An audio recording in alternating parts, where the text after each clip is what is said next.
Mergulhando no universo do direito. Entrevistas com especialistas no assunto. Direito no ar.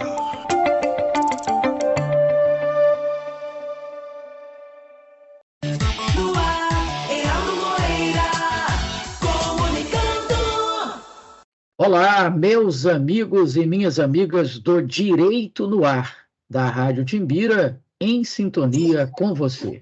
Hoje, aqui na gravação do nosso programa, iremos tratar do tema a reforma tributária e seus reflexos para a sociedade. E para isso a gente tem o prazer de contar com a presença do advogado e professor universitário com uma grande especialidade nesse tema, o direito tributário. Querido amigo doutor José Gomes. Zé, muito bem-vindo ao nosso Direito no Ar. Em primeiro lugar, eu queria agradecer pela tua disponibilidade em tirar um tempo aí na tua agenda, que eu sei que é muito apertada, para conversar conosco sobre um tema que é simples para você, mas que para a sociedade talvez não seja. E como é a sua primeira participação no nosso programa, e eu tenho certeza que será a primeira de muitas, nesse caso, quando se trata da primeira entrevista, antes da gente entrar propriamente no tema proposto, a gente procura conhecer um pouco da pessoa do entrevistado, até porque a tua história de vida certamente vai acabar servindo de norte para outras pessoas que estão nos acompanhando. Então, a primeira pergunta é essa, doutor José Gomes. Por que a advocacia e por que a docência superior? Bom, primeiramente, bom dia, Heraldo, bom dia aos ouvintes da rádio. Queria dizer que é um prazer enorme, né, estar concedendo essa primeira entrevista, né, não só para você, mas também para em São Luís também do Maranhão, né, e tenho certeza que o programa, já ouvi falar, que é um programa de excelência, um programa de grande alcance e que traz à sociedade e à população as informações mais valiosas e que dá um norte realmente para que todos possam entender melhor seus direitos, né? Então, para mim é uma satisfação enorme e voltar, né, a falar para o público aí do Maranhão, né? E aí, já entrando na sua pergunta, né, por que eu falei isso, né? Então, primeiramente, eu sou formado em Direito, em Aracaju, Sergipe, pela Universidade Tiradentes, onde eu tive, né, uma honra de tê-lo tido como meu professor na época, né? Você foi meu professor aqui na época, em Teoria Geral do Processo.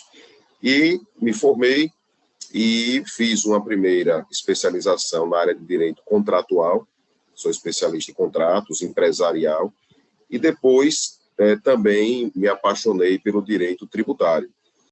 E aí eu fiz uma primeira pós-graduação em Tributário, na época foi no Rio de Janeiro, numa época que não tinha ainda 100% aqueles cursos online, então era tudo presencial ainda, tinha que fazer viagens mensais, né?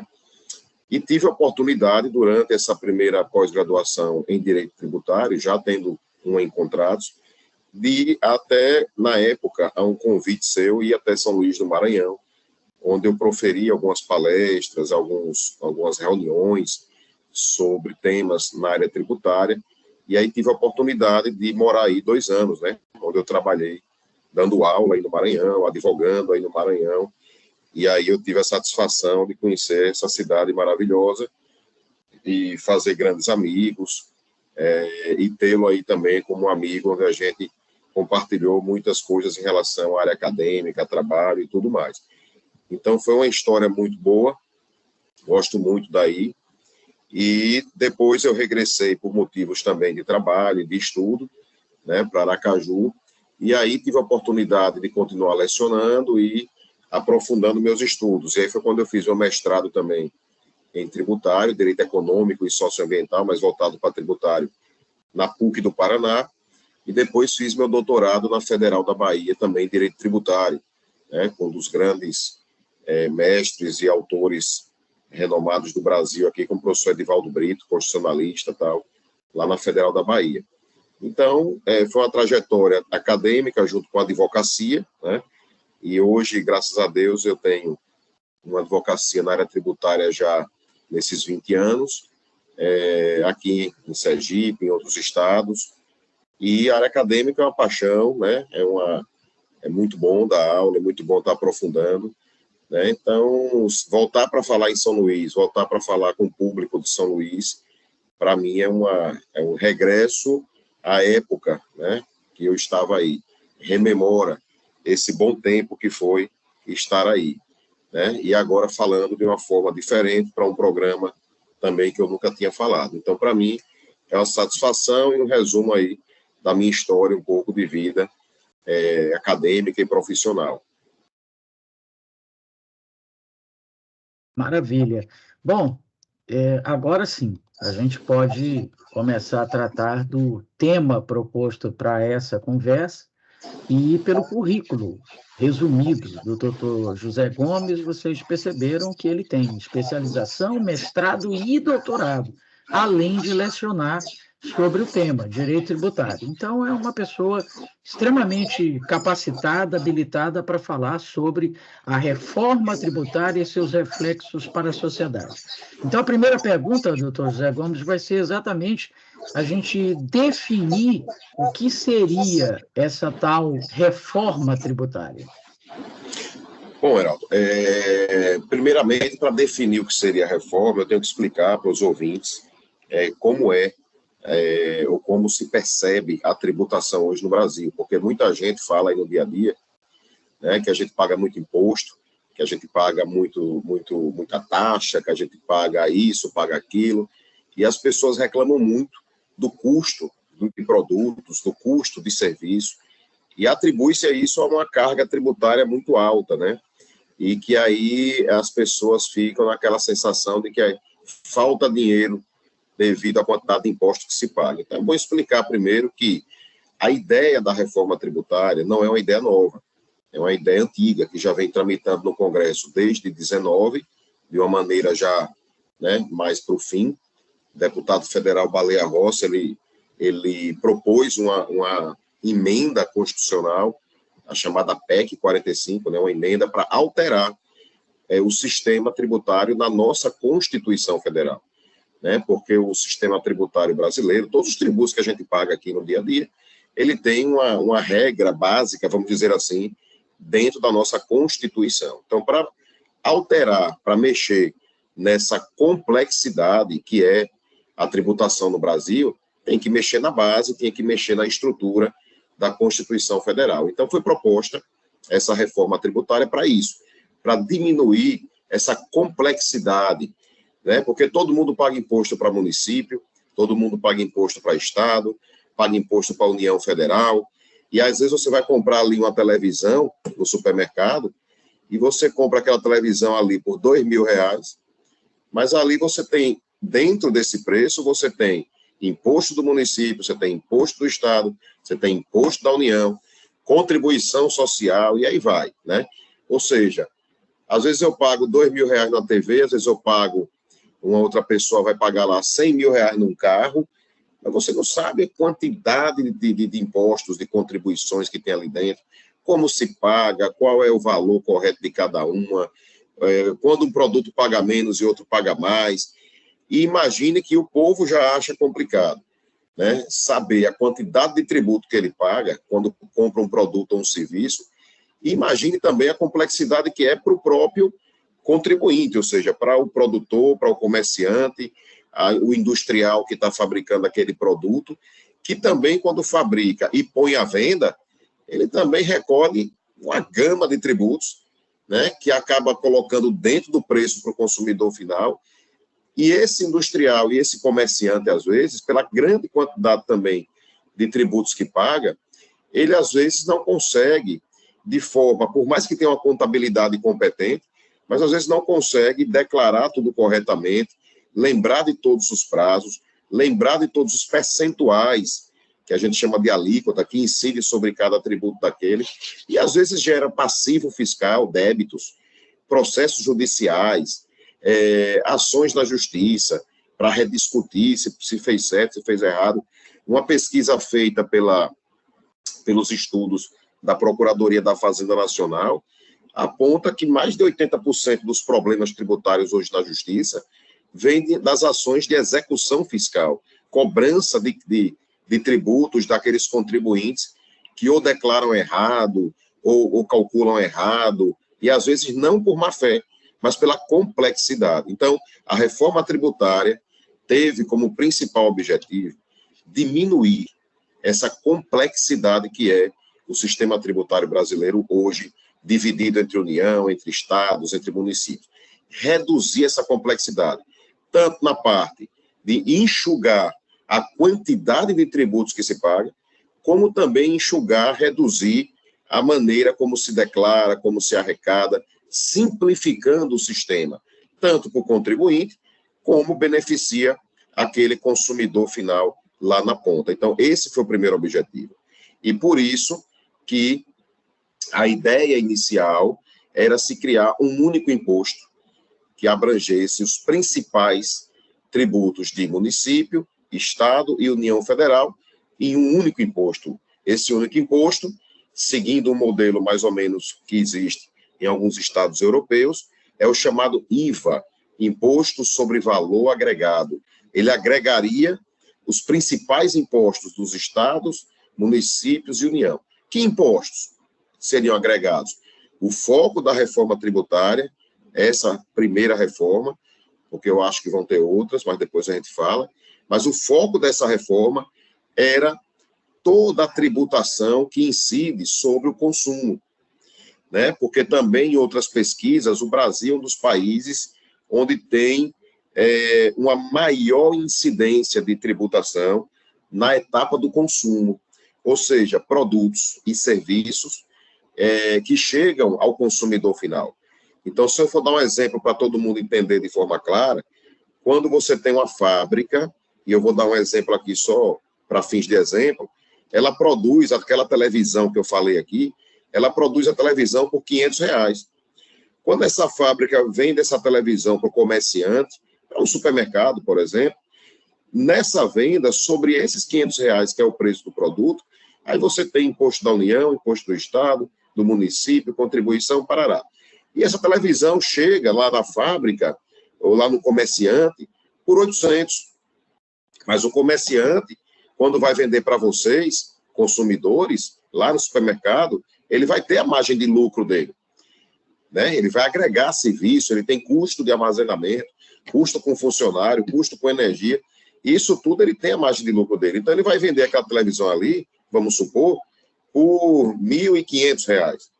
Só que sobre esse valor, que é a margem de lucro dele, que vai chegar ao consumidor final, ele também vai pagar mais imposto. Porque esse produto que, quando sai da fábrica para o comércio, ele sai do comércio agora para o consumidor, ele está em uma nova etapa de circulação até chegar ao consumidor. E nessa nova etapa de circulação, até chegar ao consumidor, incide novamente imposto do Estado, imposto do município, imposto da União. E aí, quando incide isso tudo, esse produto que vai ser vendido lá por R$1.500, se eu for pagar só R$1.500, eu estou perdendo meu lucro.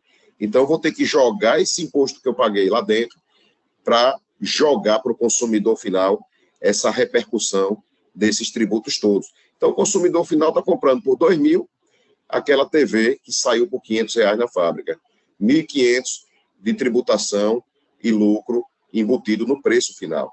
Então, isso acaba gerando para a classe média e classe baixa brasileira um ônus excessivo em relação à capacidade de renda, à capacidade econômica dessas classes, de poder comprar, de poder girar dinheiro no comércio, de poder adquirir seus produtos e serviços.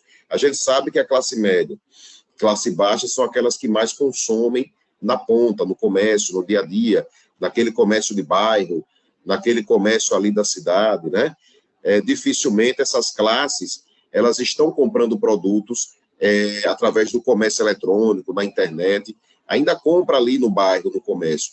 E claro que você tendo essa classe sobrecarregada, sem condições econômicas de consumir, você acaba gerando o próprio fechamento do negócio, a própria perda de empregos e tudo mais. Então, você acaba tendo uma situação em que você não consegue suportar a economia local, que acaba gerando até o aumento da pobreza, o aumento da desigualdade social, desemprego. Então, a ideia é reduzir também a tributação no sistema brasileiro sobre o consumo, que é uma tributação realmente muito inchada, muito complexa, para reduzir preço final de produto e serviço, para desafogar essa classe média, classe baixa, em relação ao consumo de bens e serviços. Por isso que a reforma tributária nossa, ela não visou, ela não focou na renda, e nem no patrimônio. Então, não se mexeu no imposto de renda, de uma maneira sistemática, não se mexeu no patrimônio, salvo algumas mudanças pontuais. Por exemplo, tem um imposto que todo mundo conhece, que é hoje um imposto que é arrecadado para os estados, que é o chamado IPVA, que é aquele imposto que incide sobre os veículos, né, automotores. Teve uma mudança, tiveram duas mudanças pontuais nessa reforma. Quais foram? O IPVA, ele passou agora, vai passar a incidir também sobre aqueles veículos considerados veículos mais de luxo, como, por exemplo, veículos aquáticos, embarcações, lanchas, jet ski, e veículos aéreos, aeronaves de pequeno porte e grande porte. Então, aviões, barcos e lanchas vão passar a pagar IPVA também para os estados onde estão registrados, né? Outra coisa também que talvez seja algo bom é a redução do IPVA em face daqueles veículos, daqueles imóveis que poluem menos o meio ambiente, né? Ou seja, a redução do IPVA para veículos que não poluem o meio ambiente ou poluem menos é uma forma de você estimular o cidadão a consumir esse tipo de bem, que sejam bens mais saudáveis para o meio ambiente, como carros elétricos, híbridos, e é um estímulo para isso. Então, essa reforma trouxe uma mudança pontual no IPVA, como a ideia de preservar, melhorar ou reduzir a poluição ambiental. Outro imposto também que teve uma mudança pontual é um imposto que pouca gente conhece no dia a dia, a gente chama ele de ITCMD. O que é isso? É um imposto, se a gente for ao pé da letra, transmissão, causa-mortes e doações. Então, é um imposto que se paga para o Estado quando alguém vai doar um bem para outra pessoa, ou quando alguém morre e deixa aqueles bens para os seus herdeiros, os herdeiros, quando forem passar para o nome deles, também pagam esse imposto para o Estado. Então, é um imposto de herança, como a linguagem popular fala, ou doação, né?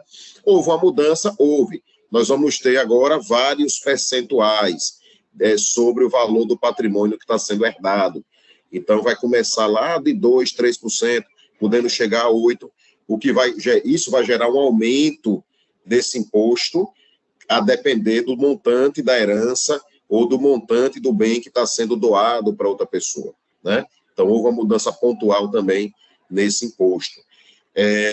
E, tirando essas mudanças pontuais, o que é que essa reforma visou nessa ideia que eu disse agora há pouco, de desonerar, de diminuir a complexidade sobre a gama de tributos que incidem no consumo, né?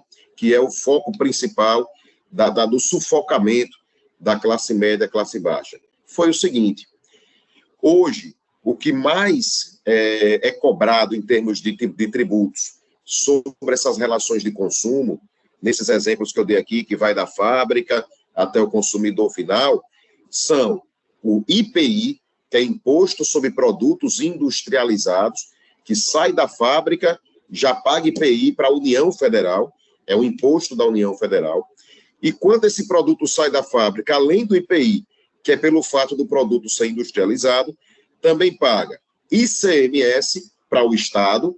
Por quê? Porque o ICMS é sobre circulação de mercadoria. Então, quando a mercadoria circula, quando ela é vendida, quando tem uma saída econômica, paga-se o ICMS para o Estado, né? E sobre o faturamento que essa indústria vai obter com a receita da venda desses produtos, ela paga também duas contribuições para a União Federal, que é o PIS e a COFINS. Então, são duas contribuições sociais, né? Tudo isso incidindo ali, naquela televisão que eu falei, que foi produzida lá na indústria, ela já paga, só nessa primeira etapa de circulação, o IPI, o ICMS, o PIS e a COFINS. Isso tudo para o governo federal e o ICMS para o governo estadual. Isso eu estou falando de produto. Mas se a gente fala de serviços, prestação de serviços, nós temos também o ISS, que é o Imposto sobre Serviço, também pago aos municípios, competência do município. Então, a maior arrecadação municipal provém do ISS, porque é o imposto que incide sobre serviços, seja serviço prestado por pessoa jurídica, seja serviço prestado por profissionais autônomos, liberais, eles recolhem ISS sobre a receita que eles oferem dos serviços que prestam. Então, o que é que a reforma fez? Pegou toda essa tributação que eu acabei de falar, de município, estado e união, que é, numa linguagem mais simples, o grosso do que se arrecada quando se vende produto e quando se presta serviço, e disseram, olha, vamos diminuir essa complexidade. E como é que se diminuiu na reforma? O IVA, o Imposto sobre Valor Agregado, que se queria criar como a junção de todos esses tributos, foi uma ideia que ficou de escanteio. Por quê? Porque no Brasil, o sistema tributário é dividido entre os entes da federação, né, o que a gente chama de competência tributária. Então, você tem município com seus tributos ali, já previstos na Constituição Federal, estados com seus tributos ali, já previstos na Constituição, e União com seus tributos. Cada um arrecada suas próprias receitas. Cada um, município, estado e União, criam suas leis, criam seus tributos, regulamentam como é que se cobra, e o dinheiro fica lá para eles e cada um administra seus tributos. Então, quando veio a reforma para dizer, olha, vamos criar um imposto único para juntar tudo isso, Estado e município chiaram mais. Porque Estado e município disseram, peraí, eu vou perder minha autonomia, vou perder minha competência, a União vai arrecadar agora tudinho, e a gente vai aguardar que a União repasse para a gente parcela dessa arrecadação. E como vai ser repassado? Quem vai coordenar isso? Quem vai administrar isso? Eu vou perder minha autonomia. Então, essa briga de Estado e município, né, que hoje é a chamada guerra fiscal também, porque cada um quer buscar o melhor para si em termos de arrecadação, e o contribuinte, claro, às vezes se prejudica nisso, acabou que no Congresso criaram uma saída para a reforma, que foi a saída que acabou sendo aprovada agora em dezembro, com as alterações do Senado, que foi o seguinte, vamos manter o IVA, o Imposto sobre Valor Agregado, mas vamos criar uma nomenclatura diferente, né? No Brasil, acaba se criando algo diferente do que já existe. Então, criar aqui um chamado IVA dual, ou seja, dividiu em dois. Então, o IVA dual se dividiu em dois e, portanto, a reforma criou, na verdade, dois tributos novos. Quais são os dois tributos novos? Criou-se uma contribuição sobre bens e serviços, chamada CBS. Essa contribuição de competência arrecadada pela União Federal, ela vai ser a junção daqueles tributos federais que eu falei aqui, que focam mais sobre o consumo. IPI, né, Imposto sobre Produto Industrializado, o PIS e a COFINS. Então, juntaram essas duas contribuições com o IPI e formou-se o CBS, Contribuição sobre Bens e Serviços. Novidade aí é que essa contribuição, ela não só engloba a venda de produtos, como eu falei o caso aqui da televisão, mas ela engloba também a prestação de serviço. Então, um dos motes, um dos fins da reforma tributária foi juntar bens, produtos produzidos e prestação de serviços. Juntaram numa categoria só.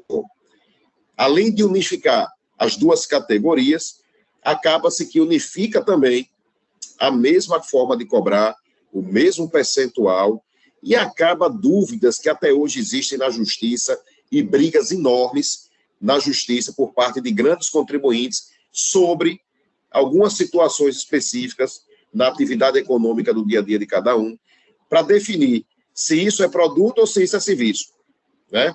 Então, por exemplo, eu estou aqui no meu computador e eu quero comprar um software, um programa no meu computador para baixar um jogo, para baixar no meu computador. E aí, de repente, eu digo, mas espera aí, eu estou comprando um jogo, um produto, ou eu estou só baixando o jogo para usar, e isso aqui é um serviço que eu estou contratando? Então, muitas situações hoje fica naquela linha divisória, se é produto ou se é serviço. Aí fica uma briga enorme na justiça, o Estado vai dizer, não, isso aqui é ICMS, tem que vir para o Estado.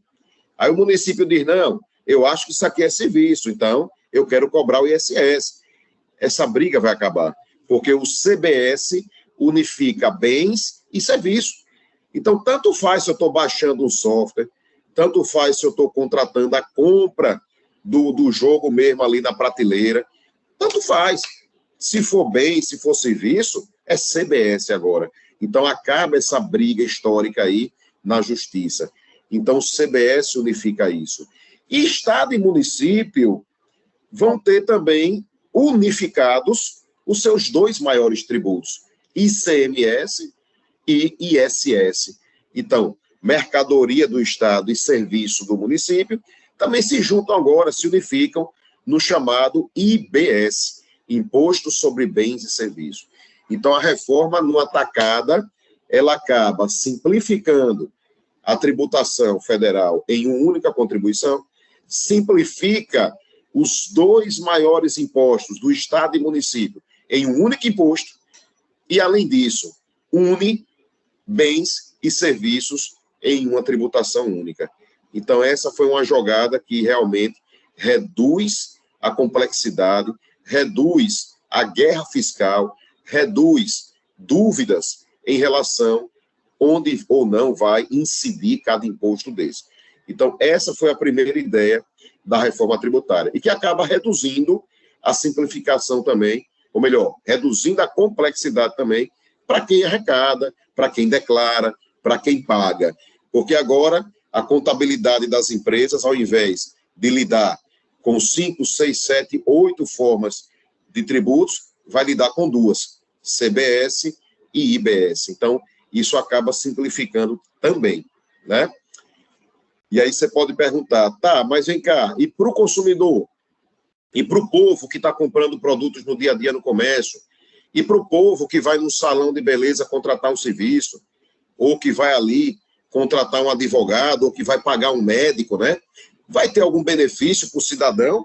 Ou é só uma redução da complexidade para o contribuinte? Vai haver, sim, benefícios para o cidadão, né? Mas é bom deixar claro que as pessoas não pensem, não podem pensar que a reforma vai reduzir tributo, né? A reforma, ela não vai reduzir tributo. A reforma, ela tende a manter um equilíbrio em termos de arrecadação com o sistema atual. Então, ela não vai reduzir tributo. Ela vai reduzir complexidade tributária, mas vai haver algumas compensações, alguns benefícios que vai, sim, ser percebido pelo consumidor, né? E aí eu vou dizer um exemplo. O primeiro exemplo é em relação à incidência do IBS e do CBS para aqueles cidadãos de classe média e classe baixa, né? O governo, na reforma tributária aprovada agora em dezembro, ele cria um chamado cashback sobre produtos da cesta básica. Ele desonera produtos da cesta básica. Então, você vai ter, por exemplo, arroz, feijão, produtos considerados essenciais para o cidadão em relação ao consumo, com uma desoneração da carga tributária e a possibilidade de um retorno de crédito para esse consumidor para deduzir de outros tributos que ele venha a recolher. Isso já foi implementado? Ainda não, né? Porque um outro ponto que eu quero colocar é que a reforma, apesar de ter sido aprovada, de ter alterado a base da Constituição Federal na parte tributária, porém, ela depende ainda de leis complementares para ser regulamentadas em vários pontos. Eu digo que esse ano agora, 2024, 2025, é o ano agora das legislações complementares, e daí os contribuintes têm que ficar bem atentos, porque são elas que vão regulamentar essas mudanças, né? Então, nós temos aí uma desoneração para a classe média e baixa em relação a esse tipo de tributos. E um outro ponto importantíssimo que eu quero também colocar aqui é que o CBS e o IBS, eles vão ser cobrados agora de forma não cumulativa. O que é isso, não cumulativa? Aí vou dar um exemplo bem simples. Você vende por R$1.000 aquela televisão que eu falei, da indústria para o comércio. E aí você paga sobre essa venda, vamos dizer, 10% de ICMS. Você paga R$100 de ICMS. Aí o comerciante, quando compra aquela televisão de 1.000, ela está pagando 1.100, porque o ICMS de 10% que a fábrica pagou, ela joga no preço do produto. Então, o comerciante está pagando 1.100. Quando eu vou revender para o consumidor, eu quero cobrar 1.500. Ah, mas o ICMS é 10%, né? É. Então, esse comerciante, quando vende lá para o consumidor, tem que pagar 10% também de ICMS. Eu estou vendendo por quanto? 500. Quanto é 10% de ICMS? 150. Então, aí o produto chega para o consumidor por 1.650. Isso vai acabar. Por quê? Porque o não cumulativo quer dizer o seguinte, que eu só posso agora cobrar o tributo, que é o CBS ou o IBS, sobre o valor agregado. Por isso o nome IVA, Imposto sobre Valor Agregado, e não sobre o valor cheio. Então, se a fábrica me vendeu a televisão por R$1.000 e pagou R$100 de ICMS, que é 10%, que agora vai ser o IBS, então o comerciante comprou por 1.100. Ah, mas eu quero vender por 1.500. Eu não vou pagar mais 10% sobre 1.500, sobre o valor cheio. Eu vou pagar sobre o valor que eu agreguei, que eu aumentei em relação ao valor de compra. Então, se eu coloquei R$400 a mais sobre os 1.100 que eu comprei, para eu querer vender por 1.500, os 10% não é mais sobre 1.500, é sobre 400. Então, eu não vou pagar 150, eu vou pagar R$40. Então, hoje, essa não cumulatividade faz com que o contribuinte só pague o novo imposto na etapa subsequente da sua circulação sobre o valor que ele agregou e não sobre o valor cheio da venda. E isso gera, para a gente que está ali na ponta, para o consumidor que está comprando aquele produto, uma redução do custo do produto. Uma redução no custo do produto. E não só produto, mas serviços também. Então, vai ter, sim, uma redução na ponta por conta disso. Vai ter uma redução de produtos considerados essenciais, como eu falei aqui da cesta básica, por exemplo. E vai ter uma redução para setores considerados essenciais da economia, como educação, como saúde, o agronegócio também, que é um dos setores primários mais importantes em termos de PIB nacional. Então, vai ter uma redução tributária, sim. E profissionais liberais e autônomos, como advogados, como médicos, por exemplo, também vai ter uma redução de 30% sobre o valor da alíquota do percentual do IBS, né? Então, vai haver, sim, a previsão de algumas desonerações, né? Mas, no montante da receita como um todo, não vai haver uma desoneração para Estado, município e União, tá? Então, assim, para o contribuinte vai haver alguns benefícios, vai. No geral, não vai ter perda de arrecadação, porque a reforma criou também alguns mecanismos de compensação para Estado e para município. Então, foi criado um fundo de desenvolvimento regional, foi criado um fundo de compensação de benefícios, onde a União vai injetar alguns bilhões aí para que os estados e municípios não tenham queda nas suas arrecadações por força desses mecanismos de compensação. Então, para o contribuinte é bom por um lado, desonera por outro. Eu acho particularmente que o setor mais prejudicado, né, não como um todo, mas em alguns pontos específicos, vai ser o setor de serviço, né? Vão ser os setores mais prejudicados, porque o IBS e o CBS, na reforma tributária, é bom dizer aqui também, vai ter uma alíquota única. Vai ter uma alíquota única. Então, hoje, uma das grandes complexidades e motivos de dívidas tributárias e motivos de discussões é que cada estado cobra a sua própria alíquota de ICMS, cada município cobra a sua própria alíquota de ISS, e aí você tem a guerra fiscal, quem cobra mais, quem cobra menos, aí uma empresa sai daqui e vai para o outro, porque lá cobra menos, Isso vai acabar também. A alíquota vai ser única, né?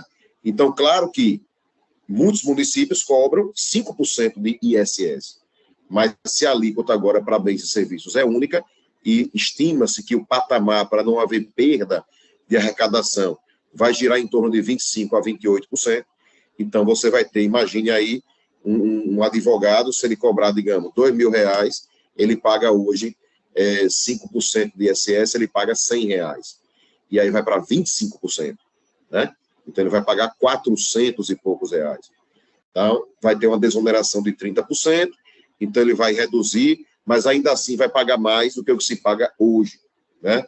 Então, talvez planejamentos tributários por especialistas em vários setores, em várias indústrias, em vários setores até pequenos, como microempresa e pequeno porte, sejam importantes para você readequar como esses profissionais devem se enquadrar para ter uma tributação que não sufoque muito, né?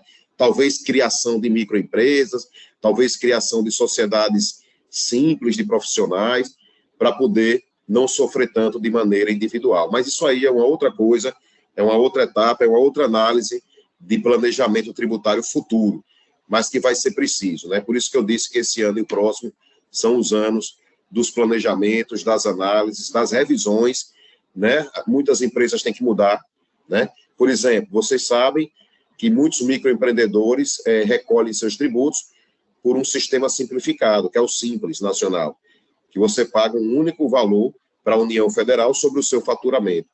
Isso também tem que ser revisto, né? O Simples não acabou com a reforma, continua.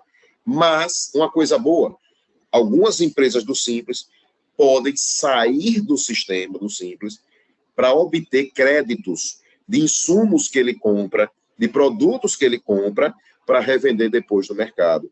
E aí ele vai abater esses créditos do tributo que ele vai pagar quando vender esses produtos.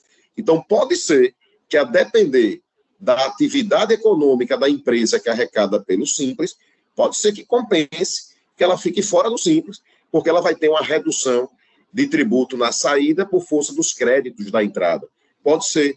E pode ser que se manter no Simples seja a melhor opção, se essa empresa não tem muito crédito nas compras que ela faz. É outra análise que tem que ser feita, mas a reforma permitiu essa saída de algumas empresas do Simples para obter esses créditos.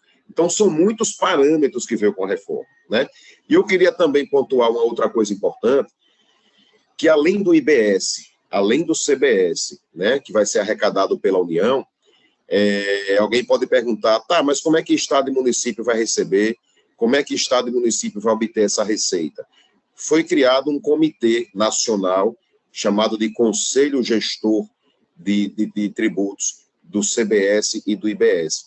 Esse conselho, ele é formado por membros dos 27 estados da federação, dos municípios representados também, e esse conselho vai se reunir, e ele tem o status de uma secretaria de governo, e ele vai deliberar, através de votação, a melhor forma de repartição dessas receitas tributárias entre estados e municípios, de acordo com a produção de cada um, de acordo com a quantidade de serviços de cada um, né?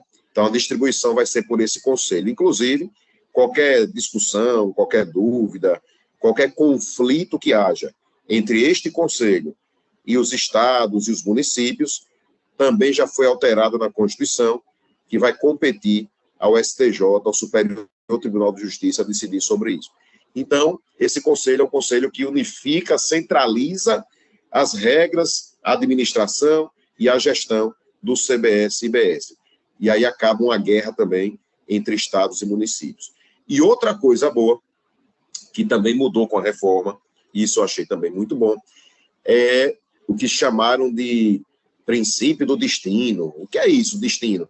É que agora esses impostos serão cobrados pelo Estado que recebe, que compra, que adquire a mercadoria ou serviço.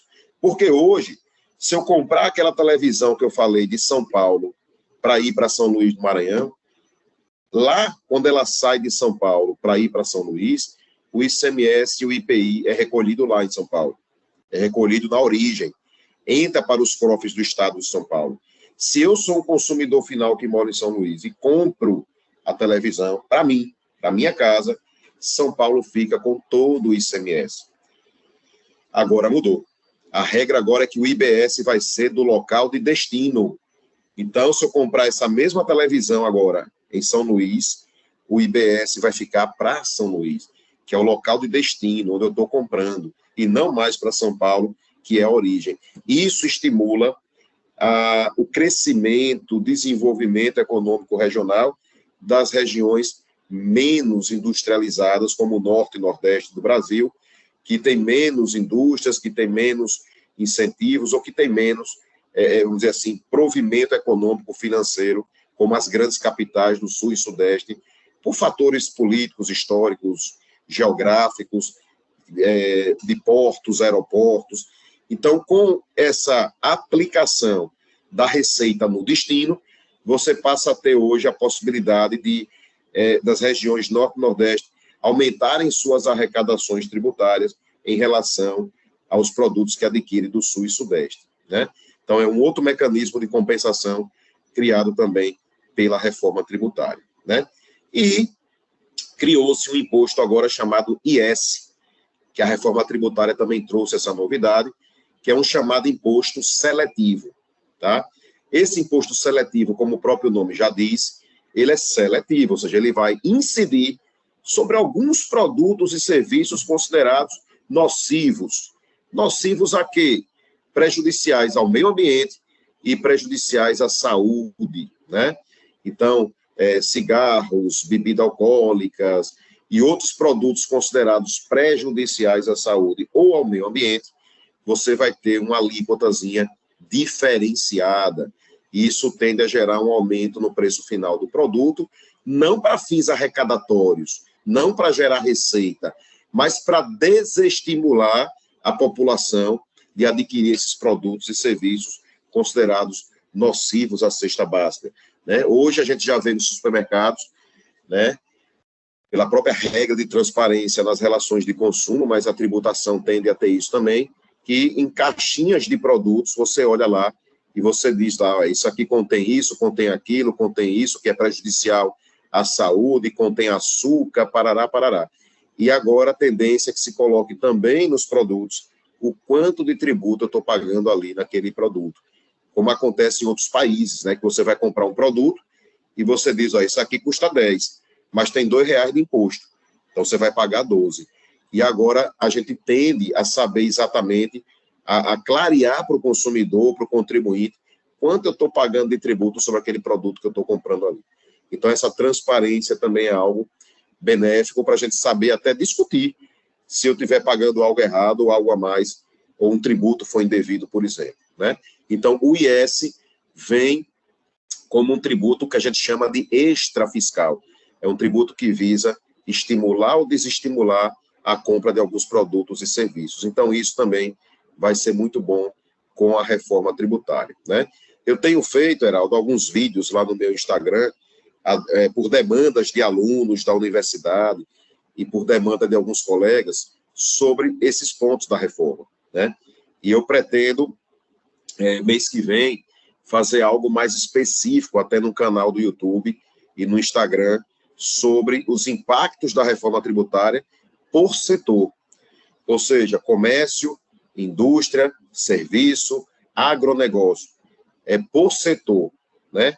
Para a gente ver o que mais, a curva, para onde vai mais, para onde vai menos, as preocupações de cada setor e o que vai incidir sobre a reforma, né?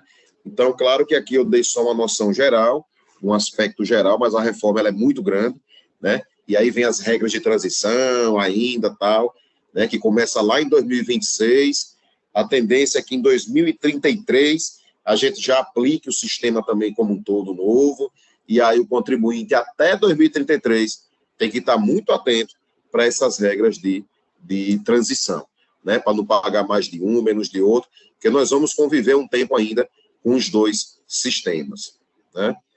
Mas, em regra, Heraldo, é mais ou menos isso, né? Não sei se ficou bem claro, ou se você tem dúvidas, ou se as pessoas querem saber de algo mais. Não, foi excelente. Foi uma aula sobre a reforma tributária e, paralelamente, uma aula também sobre alguns aspectos do direito tributário. Agora, ainda temos cerca de 15 minutos aliás, 11 minutos para terminar a nossa entrevista, e não é que eu tenha ficado com dúvidas, porque foi tudo muito claro mesmo, mas me surgiram aqui alguns questionamentos, não sobre as colocações que foram feitas pelo doutor José Gomes, advogado e professor universitário, que está conversando conosco sobre a reforma tributária e seus reflexos para a sociedade. Mas questionamentos, vamos lá, o primeiro deles, a ideia central da reforma, ficou claro isso, além de ideias paralelas, como fazer uma justiça tributária, ao cobrar daqueles produtos que não eram pagos, que era um absurdo, né? O cara tem um carrinho ali que ele usa para fazer o Uber, única fonte de renda dele, e paga IPVA. E o cara tem um iate, tem um jet ski, tem um avião e não paga. Isso é um absurdo, né? Então, ela faz justiça tributária. Ok. Faz justiça ambiental, com o novo imposto que foi criado, seletivo, com um aumento de alíquota para aqueles produtos que são nocivos ao meio ambiente, à saúde, ok. Mas o ponto central da reforma, você colocou isso várias vezes, doutor Zé Gomes, é reduzir a complexidade do sistema. Só que, curiosamente, ao mesmo tempo que reduz a complexidade, nesse primeiro momento, a complexidade vai aumentar, né? Porque você vai ter que conviver com os dois sistemas. Será que não tinha uma fórmula mais simples de fazer um corte? Olha, até o dia tal é assim, a partir do dia tal é assado, para não ter que se viver nesses dois mundos aí durante um grande período? Eu concordo. Realmente, essa complexidade entre os dois sistemas vai haver no início, na transição, mas é uma complexidade que vai haver mais para quem recolhe, para o contribuinte, para a indústria, para o comércio.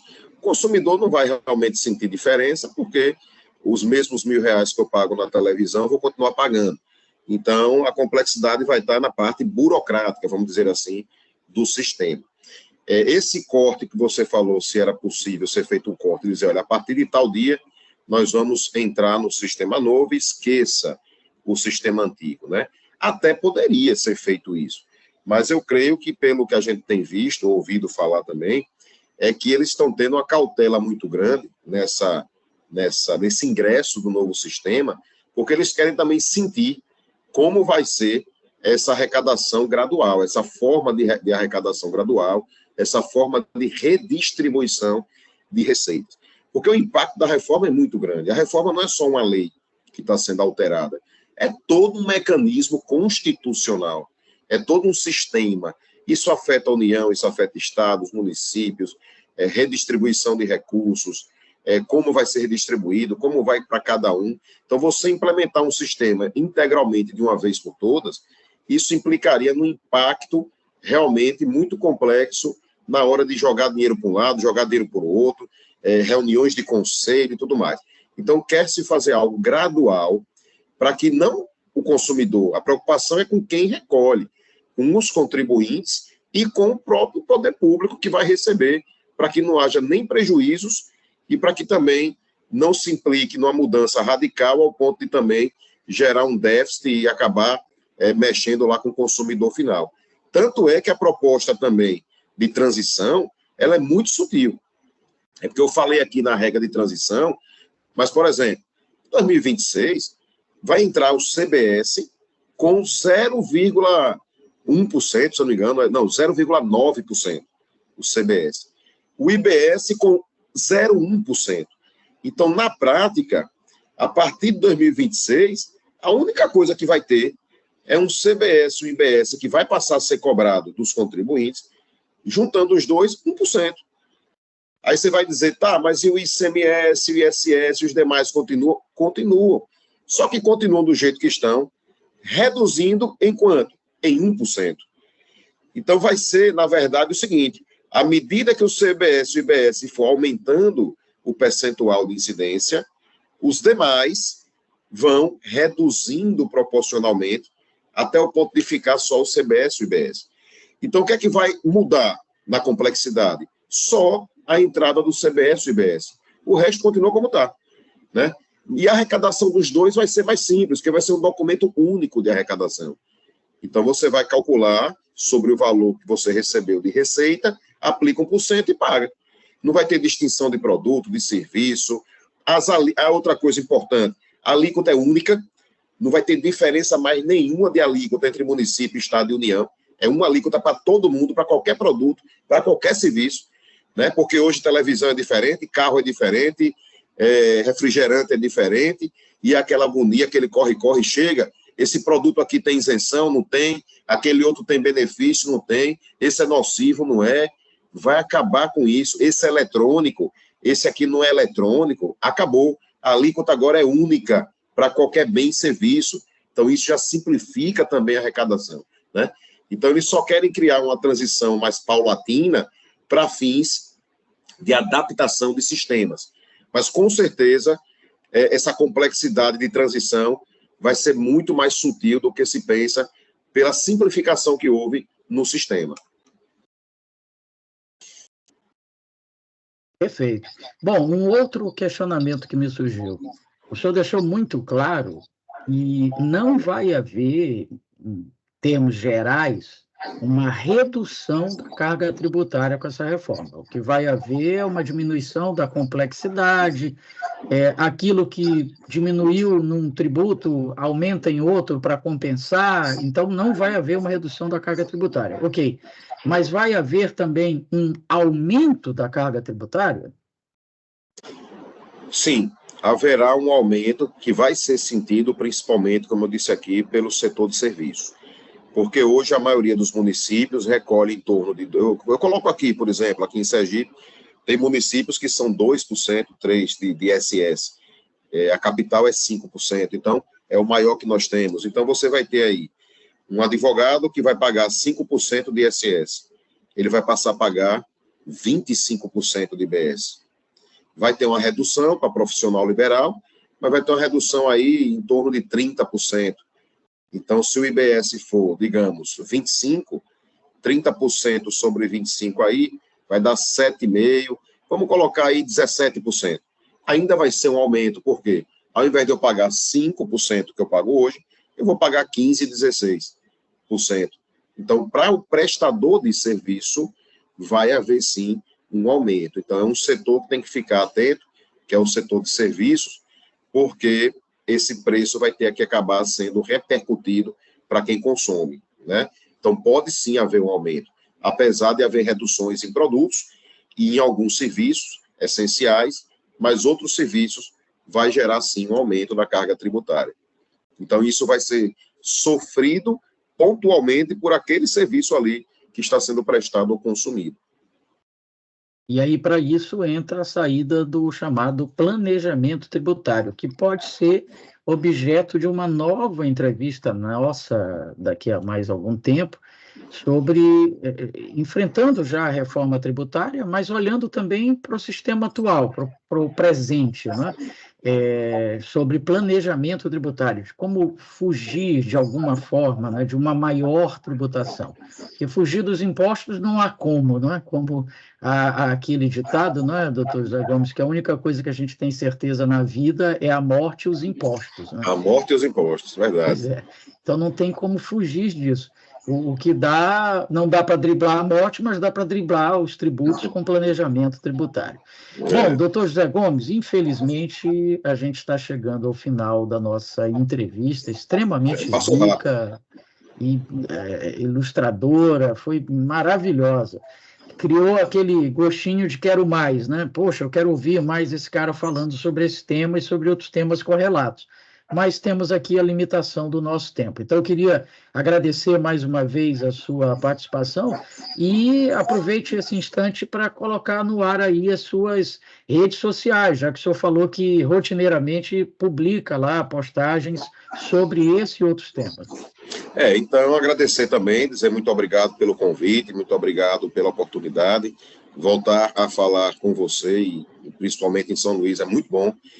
Conhecer o programa também, um programa realmente muito bom, de sucesso, e e que tem a oportunidade de mostrar à sociedade como um todo temas relevantes, né? Então, agradecer e dizer que eu, nas minhas redes sociais, o meu Instagram é meu nome completo, né? Se você puder depois até colocar, é José Gomes de Brito Neto, tudo junto, Brito com 2 T's, então, José Gomes de, arroba, né?